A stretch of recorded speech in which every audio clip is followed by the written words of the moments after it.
police di la ci gën a xiir bu heure ba jotee rek nga dem seeti ko tey am na ci xale yoo xam ne ci internet bi rek c'est même les smartphones lu bon rek lañ ciy xool bu ñu toogee ba tey jii ñu ni ci école yi 1200 grossesse 427 ñoo xam ni ci école yi lañ nekk y a problème ay étudiante lañ y a problème yow sa doom mën nga ko yar sax ci biir kër gi wutal ko téléphone pakoti yii yu ndaw yi rien que pour yar sa doom mu bien pour bu demee nga xam heure bi muy wàcc heure bi muy ñëw pour en cas bu danger amee mu mën a woote parce que nécessité la mën nga koo yar mu nekk ci biir kër gi am comportement boobu mais mën na génn ay moromam bu ñu amee téléphone boo xam ne yeneen a ngi ci mu découvrir ko mais nag sa doom da ngay jiitu ci moom laata ñu lay jiitu ci moom parce que xale bu fekkee def nga ci moom jomb bu la gisee gu la gisul dina jomba def naka sudul noonu muy xale chrétien bi muy xare islam bi muy diine yëpp parce que amul benn diine bu nangu lu bon amul benn diine aussi buy favoriser lu ñaaw amul benn diine buy ànd ci yàq doomu aadama wala ñuy xas nit wala ngay chantage doomu aadama amul benn diine bu ko nangu même bu la ko diine mais ngor mayewu ko prospère neexuma rek ma jël sama internet lu ne ma yekk ko bu nekkul jikkoom sax ma sa sol ko xas ko ci yàq ko ba prospère fu mu romb ñu ni ma nga ne waa jaa nga ne mais kooku yàgg-yàgg di nga laloo sa ndejoor te nag ñu nag suñu borom du am problème de mais entre nous ñun ñooy am suñu problème foofu mooy doon problème bi parce que loo ma defoon ñu war a régler loolu foofu xamul yàlla may na dem ñu war a régler ji li ñu war moo tax internet bi moo tax ma la am na ci lu net am na ci lu netul àdduna nag loolu ko yàlla bindee ay ca soo waaw so je l'ai dit la fois passée c'est-à-dire internet man dama koy assimiler ak paaka soo xoolee paaka dañ ko créer biñ ko créer cuisinier bi daf koy utiliser pour togg bu dee ci kër gi nga ko fekk da nga koy jël pour togg wala leneen bu fekkee ne defkatu ñaawteef la mën na utiliser paaka pour agresser wala pour rey et c'est comme ça dans la vie de tous les jours dafa am ñoo xamante ni dañuy créer dara pour lu baax ñu def lépp ba yàq ko wala saltel ko parce que internet bi mu ñëwee suñu vie mënoon nañ ko utiliser pour def lu bari donte tey mën naa la jox ay exemple yoo xamante ni bokkul plateforme yi nga xam ne tey am na internet commencé tey mu am ay application yu nit ñi di utiliser nit ñi gën ko xam te pourtant réseaux sociaux bu nekk wala application bu nekk dafa am loo koy doyee tey ngay gis benn nit bu am Facebook am Twitter am TikTok am lépp te du xam en fait réseau bi amalu ko benn njëriñ te du xam nan lay utiliser tel ou tel réseau et pourtant bu dee am nga tuuti seetlu di nga xam ne différents profils ngay fekk sur tel ou tel réseau mais am na ñoo xam ne leen rek moo leen intéressé ñëw fii créer profil dem fee créer profil parce que xamuñu nan la ñuy utiliser internet bi wax naa la ko keroog dama ne la am na fi ñoo xamante ni tey ñi ngi def lu baax à travers internet am na tamit ñu nga xam ne ñi ngi koy yàq mais ça dépend que de personnalité nit ki bu dee da nga baax di gis lu baax boo duggee ci internet lu baax nga fay def di gis lu baax su fekkee da ngaa safaan di def lu bon mais boo duggee ci internet loolu ngay def y a pas de secret tey yow am na loo xam ne jomb nga ko def ci internet bi Safia man am na loo xam ne jomb naa ko def ci internet bi am na keneen koo xam ne pour moom bu ubbee internet rek li mu war a njëkk xool mooy information sur la vie des gens wala nu muy def ba yàq nit mais kooku daf ko màggaale te bu internet amatul day xool neneen nan lay def pour yàq vie wu doomu aadama yi soo xoolee Google plateforme de recherche la papa mais boo duggee gi nga gis kuy ñëw taper pour yokk connaissance am nga gis keneen ku ñëw taper di wër vie privée nit gis nga différence su nit yooyu noonu est-ce que yaa ngi natt différence bi soo demee plus loin ñu créer net tax sax ñu am yenn application tey yu ñuy permettre nga nekk Dakar bëgg dem Thiès nga tapé ne Thiès nga jëm yaa ngi ko doon wax émission passée prospère mu won la yoon bi ngay jar ba ci ñaata minute ngay def pour egg kon internet baax na ñeneen di ko utiliser pour localiser nit pour xool fan la ne gis nga ñaari nit yooyu différence bi kii dafay utiliser GPS am pour dem fenn nit di utiliser sa localisation pour xool fan la bri bu fekkee def na erreur bàyyi ko muy tàkk toujours fan la diw nekk te boo amul chance dëgg ñu woo jëkkëru Safia ne ko Safia ngi tel endroit wala installer tel ou téléphone jàmbur pour wax ne kii créer dara da koy créer initialement pour defar yow yaa xam nan nga koy utiliser. Je vais plus loin aujourd'hui Covid dafa ñëw dugg si ñun pourtant avant Covid amoon na e-learning Sophie. internet nit ñaa ngi ko utiliser di jàng. nit ñaa ngi ko utiliser di def seeni réunion de bureau bi Covid ñëwee nit ñi ngi doon réunion ci même plateforme yooyu ngay gis doomu aadama yi di réunion pour def ay complot yoo xamante ni mën na tukkil àdduna. je sais pas ndax yaa ngi peser un peu sama développement dafa am nit yoo xamante ni fépp fu ñu dugg ak lépp lu ñu laal dañ koy yàq sànq papa wax na ko mais du par rapport à bët wala làmmiñ. je vais te donner des exemples dañuy wax internet li muy yàq mais xam ngeen tey ci suñu génération papa ñi internet ñaata sëy la takk enquête am na ñoo xam ne tey xam nañ leen mën nañ leen citer ci internet la ñu xamante ba bëggante ñu maye leen ñu sëy am ñoo xamante ni ci internet la ñu tasee seen sëy mais tey fi may njëkk taxaw avant may delloo parole bi mooy le professionnalisme parce que aujourd'hui le j'aime ak les partages priment sur say principes. je veux citer les sites internet comme on peut les gis nga boo professionnel nga jot information da nga koy traité xool véracité bi xool ndax sa source yow fiable na ba pare balaa nga koy joxe. léegi pour des j'aime ou pour des partages da ngay jot dara ci Sophia midi 1 minute midi 2 nga dugal ko. avant ngay am ndax dëgg la wala du dëgg yàq nga viwam. moom balaa xëy na fa nga jaar ba tas ko du fa mën a jaaraat fu nekk di justifié wu. donc li vagabondage beeg problème yi ñuy gis ci internet bi yëpp laal na égoïsme laal na jalousie parce que soxor mooy tax nga dugg ci internet di yàq nit créer sa faux profil ak yu kenn xamul laal na tamit manque de professionnalisme. parce que munoo dugg ci internet di utiliser ko mu nekk sa plateforme bi ngay liggéeyee amoo dara ak lenn loo ciy def lu dul lu ñëw rek nga balancer ko nit ñi. lu ñëw nga balancer ko nit ñi du site internet yëpp. mais tey du xale yi rek ñoo nekk ci internet bi di def lu leen neex parce que ñi am plateforme pour foo ñi ngi foo mën naa citer TikTok. la fa nekk ci vue kenn mënu koo compter. la fa nekk ci j'aime kenn mënu koo compter mais man du ma leen xas papa dama leen di bàyyi ak seen application wala bu ma fa duggee c'est pour me faire plaisir parce que man dama jàpp ne TikTok application la pour dugg. xool changer idée. li nga mën a am ci j'aime sur TikTok mënoo ko am sur Facebook. pourtant bu fekkoon ay j'aime rek ay ak des like benn Brice wala benn Serge dañuy dem uti ji dañ koy uti ji. di ko def pour des j'aime ou pour des likes mën nañ fa dem détendre en famille sinon bu ñu bëggee utiliser ay plateformes pour communiquer avec des gens dañuy dem sur Facebook wala sur yeneen ça ne veut pas dire que kiy utiliser réseau bii dafa bon wala kiy utiliser réseau bële mais tout est une question de choix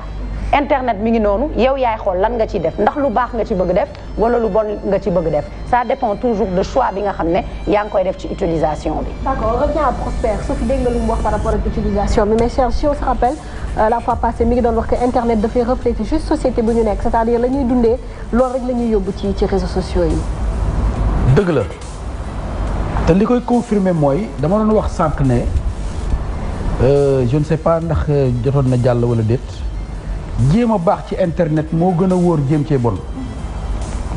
ndax bu dee baax nga ci bëgg a def Sala wax na ko léegi mën nga see jàng alxuraan ba mokkal ci def mën nga si jàng ci lu mu la neexee moo xam ba 20 ans ba 50 ans bu la yàlla mayee gudd fan. tant que yaa ngi teg taxaw ci marta ba baax boo duggee ci internet mën nga ci baax. tandis que bu dee da nga cee bëgg a jàng bon. soo ci defee une semaine mu fees wala un mois gudd na fan ndax bala ngay yeggale seen bébét ñu jàpp la. dëgg la donc loolu li koy confirmer mooy li nga xam ne ñu ngi koy dund actuellement suñu société mais sànq Sala bii nga dafa wax lu am solo parce que loolu rek moo fi nekk comme arme fexe jiitu sa njaboot bala ñu la cay jiitu ndax wax naa ko fi keroog c'est devenu un instrument boo xam ne mënuñu ko arrêter c'est comme la mer. on ne peut pas l'arrêter avec les bras donc comme mënuñu ko arrêter nag autant gérer ko ba nga xam ne waxuñu ne xëy na du yàq waaye di nga jël say matukaay ba li muy yàq mooy néew. sànq wax nga ko te j'ai été même choqué parce que dañ ko waxtaanee kañ la c'était le dimanche lañ ko waxtaanee ah ma xëy mercredi dégg ci revue de presse. lu doy waar lu xew mbaaw professeur bu yegg ci une fillette de 15 ans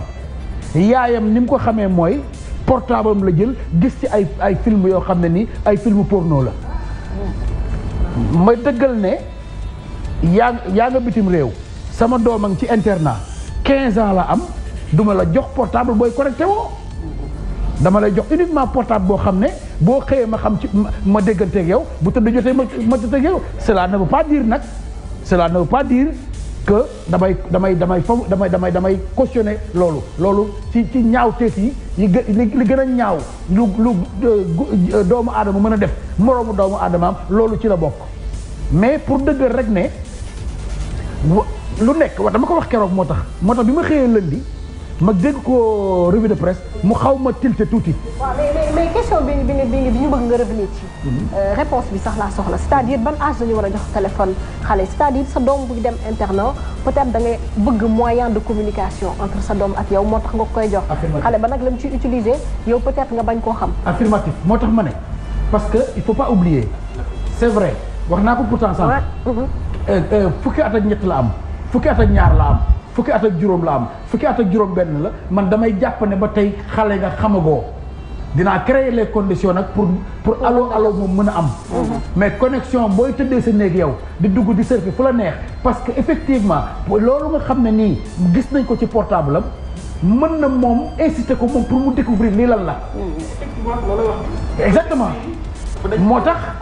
comme ni nga wax portable 12 500 13 500 allo n'est-ce pas xam ci loo nekk boo xëyee xam ci loo nekk midi xam loo nekk bala ngay tëdd dama wax ne man de moo gën a daal sama xel. man damay wax ne man par exemple damay wax ne portable ci góor sax waxuma ko ci jigéen par exemple doom bu jigéen parce que damay wax toujours ne moo gën a vulnérable moo gën a exposé dama koy commencer cautionner boo amee BFM dugg effectivement cycle secondaire au moins man sama. exactement dañ koy am à 15 ans c'est-à-dire jox doom portable 12 13 14 15 yaa ngi koy exposé parce que xam nga tax